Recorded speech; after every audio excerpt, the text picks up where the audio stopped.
Sanju Samson century కొట్టి తన దమ్ముపై సిఎస్కేని గెలిపించాడు. MI versus CSK మ్యాచ్లో ఏమేం జరిగాయో టాప్ 5 మూమెంట్స్ గురించి ఈరోజు వీడియోలో తెలుసుకుందాం. నెంబర్ 1, ముందుగా సిఎస్కే బ్యాటింగ్కు వచ్చింది. పవర్ ప్లేలో హార్దిక్ పాండ్యా 2 ఓవర్లు వేసి ప్రతి ఓవర్లలో 19 పరుగులు ఇచ్చాడు. దీంతో సిఎస్కే పవర్ ప్లేలో 73 పరుగులు చేసింది.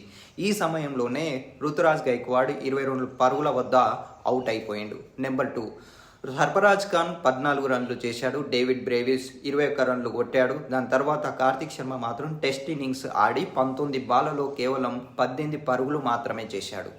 నెంబర్ 3, సంజు శాంసన్ మాత్రం మొదటి నుంచి చివరి వరకు పోరాడాడు. అతను అద్భుతమైన బ్యాటింగ్ చేసి మొదట 26 బంతుల్లో 50 పరుగులు పూర్తి చేసుకున్నాడు. చివరి బంతికి 4 కొట్టి తన సెంచరీ పూర్తి చేశాడు.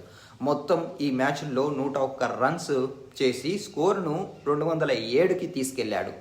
నెంబర్ 4, ఎంఐ బ్యాటింగ్కు వచ్చింది. ముఖేష్ చౌదరి టికాక్ను 7 రన్స్ వద్ద అవుట్ చేశాడు. తర్వాత అఖిల్ హుసేన్, దానిష్ మల్వేర్ మరియు నమర్దీర్ను 0 వద్ద అవుట్ చేశాడు. దీంతో ఎంఐ పవర్ ప్లేలో 37 రన్స్కే 3 వికెట్లు కోల్పోయింది. నెంబర్ 5, సూర్యకుమార్ మరియు తిలక్ వర్మ కొంత పోరాడాడు. సూర్య 30 బంతుల్లో 35 రన్స్, తిలక్ 29 బంతుల్లో 37 రన్స్ చేశారు. కానీ సిఎస్కే బౌలర్లు అఖిల్ హుసేన్ మరియు నూర్ అహ్మద్ కలిసి 6 వికెట్లు తీసి ఎంఐని కేవలం 104 రన్స్కే ఆల్అవుట్ చేశారు. ఇలా సిఎస్కే భారీ విజయాన్ని సాధించింది.